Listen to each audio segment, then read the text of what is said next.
Okay, so let's show you how to use a $6 Raspberry Pi Pico 2W with a PS3 console and different controllers wirelessly.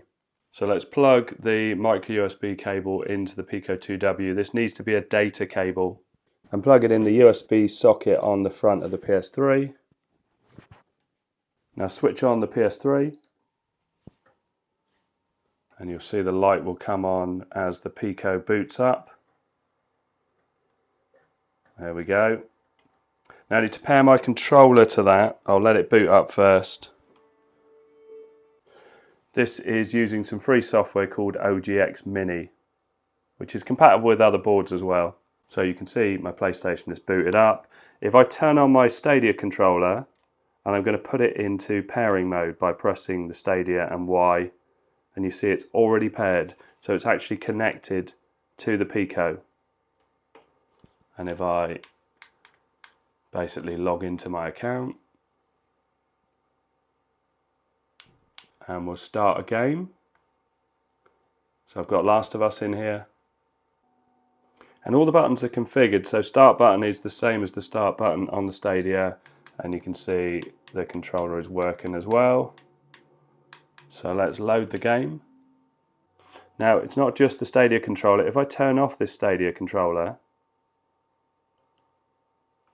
so that's switched off now. You can see that it's detected there's no controller. If I try with this Xbox Series X controller, hit the pairing, and it auto pairs. So that's working straight off. Let's turn that controller off.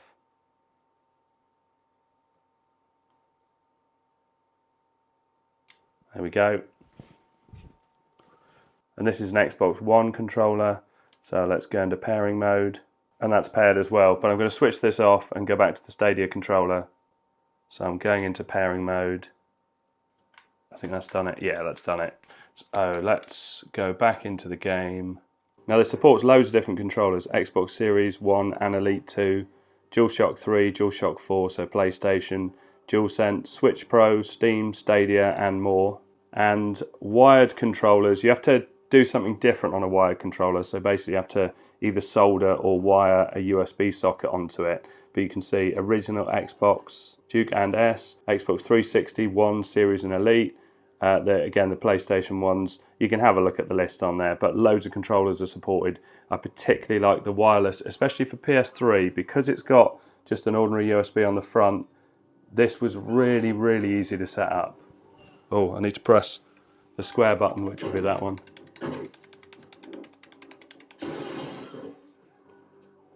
So you do have to remember which one's X square.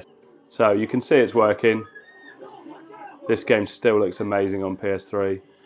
As you can see, it's working absolutely fine. I can look around and I'm running. So let's tap that and you can see we can go back to the menu, and let's switch off. And I've had to do no configuration of any of the buttons at all on any of the controllers. They've just picked up and worked fine. But you can configure it if you want to. Let's open a browser and type in OGX Mini. And I was using this one.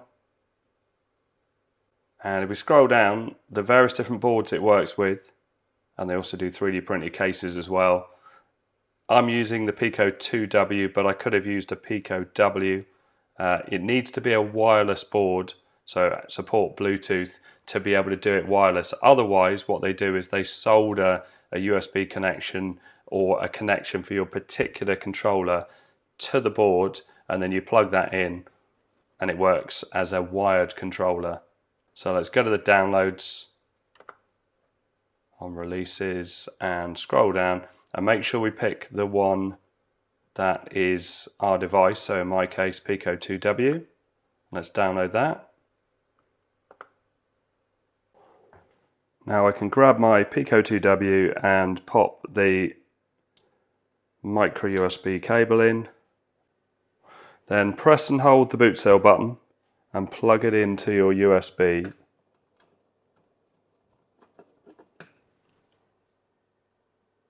And it shows up as a removable device. So let's open that up. So you can see it here. This is the root of the device. So I now open files in another window and go to my downloads.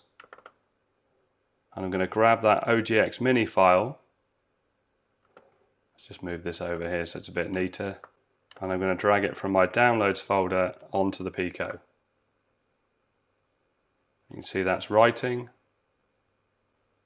And that's it. So let's unplug the Pico.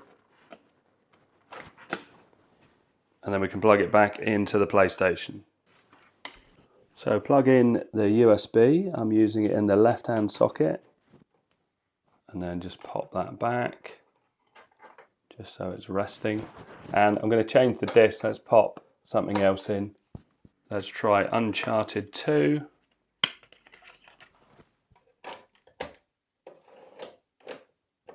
And we'll switch on. So the lights come on.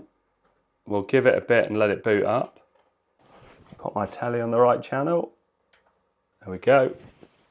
And if I turn on my Xbox controller, so I haven't paired it to this because this is a freshly written Pico. See what happens straight away, because I think it said it automatically, yeah, it automatically pairs to Xbox controllers. And that is working. So we'll launch Uncharted.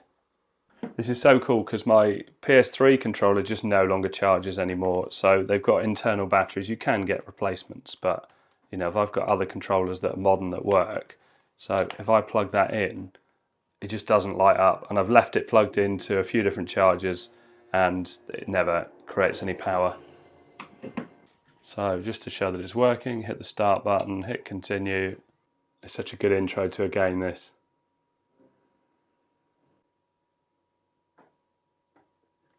And just to show that X is working, there we go.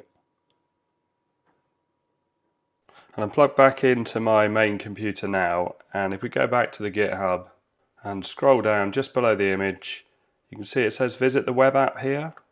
Click on that and then connect via USB. So if you've got it plugged via USB into your computer, click on it and hit connect.